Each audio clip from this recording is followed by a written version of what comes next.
और इसी बीच एक बड़ी खबर लखनऊ से सामने आ रही, जहां पर आपको बता दें कि यूपी रेरा अध्यक्ष संजय भूसरेड्डी फिर से विवादों में हैं। अपने बेटे को रेरा कमेटी का मेंबर बनाया, तो वहीं आपको बता दें कि एनसीएलटी के लिए यूपी रेरा की कमेटी बनी थी। तो वहीं ऑर्डर कॉपी में लिखा है कि संजय के आदेश से जारी यूपी रेरा में अपने बेटे जयेश को संजय ने शामिल किया। तो वहीं मीडिया में फजीहत के बाद संजय भूसरेड्डी का बयान सामने भी आया है। बेटे को मार्च में ही हटा दिया गया था, ये उन्होंने अपने बयान में कहा। तो वहीं यूपी सरकार ने रेरा अध्यक्ष पर फिर एक्शन नहीं लिया।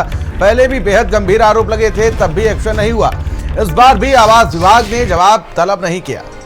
इंटरनल पीपीटी बनाने का एक हम लोग ग्रुप बनाते हैं, जो हमारे यहाँ के एलसीआरए का ही ग्रुप बनता है। जो कोई फाइनेंशियल या कहीं किसी एक्सटर्नल जगह जाके नहीं करते, वो अपने ही सहयोगियों को ट्रेनिंग देने के लिए प्रस्तुतिकरण बनाते हैं और अगले शनिवार को प्रस्तुत करते हैं। तो किसी एक शनिवार में ये ग्रुप बनाया गया था कि अगले शनिवार में आपको प्रस्तुतिकरण करना है, जिसमें त्रुटिवश कार्यालय द्वारा मेरे बेटे का नाम जोड़ा गया। जब उस वक्त मैं बाहर था, क्योंकि मेरे घर में कुछ आकस्मिक घटना घटी थी। मैं जब लौट के आया तो मैंने वो आदेश देखा और फिर मैंने अपने जो तत्कालीन सचिव और अधिकारी लोग थे उनको मैंने कहा ये तय नहीं हुआ था, अतः उसे तत्काल निरस्त करें। आदेश 17 को जारी हुआ था, 22 को निरस्त हो गया था और अगले शनिवार को उसका प्रस्तुतिकरण हो गया और वहीं पे कार्य समाप्त हो गया।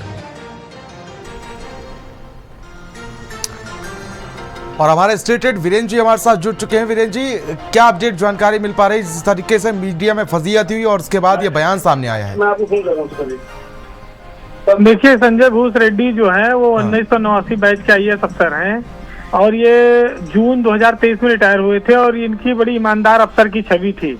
सरकार ने इन्हें इसीलिए यूपी रेरा का चेयरमैन बनाया था, लेकिन मार्च में इन्होंने 17 तारीख को अपने बेटे को कमेटी में मेंबर बना दिया, जो सुप्रीम कोर्ट में अधिवक्ता हैं। और ये मामला 4 महीने बाद खुला, जिसमें ये पता चला कि जिस कमेटी के पिता चेयरमैन है, जिस प्राधिकरण के, उसी की एक कमेटी में उनके बेटे को विशेष आमंत्रित सदस्य बनाया गया।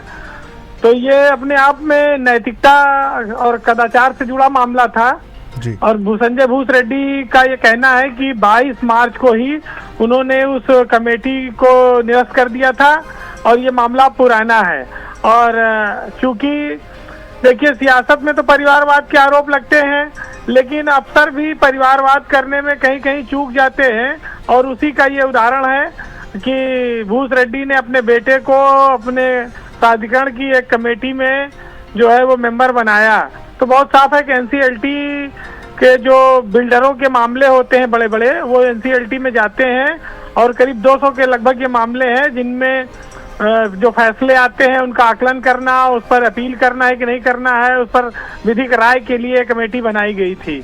तो संजय भूसरेड्डी उत्तर प्रदेश में जो उन्होंने अभी तक अपनी पहचान बनाई थी, उसके विपरीत ये फैसला था और ये उनके कैरियर के लिए बहुत बड़ा डेंट था और एक दाग भी लगा है।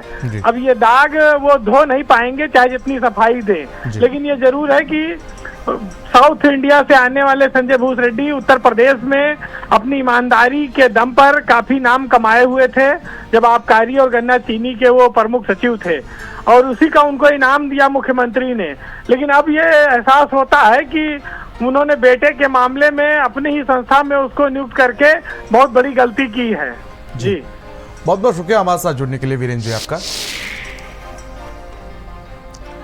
और यहाँ रुकेंगे छोटे से ब्रेक के लिए।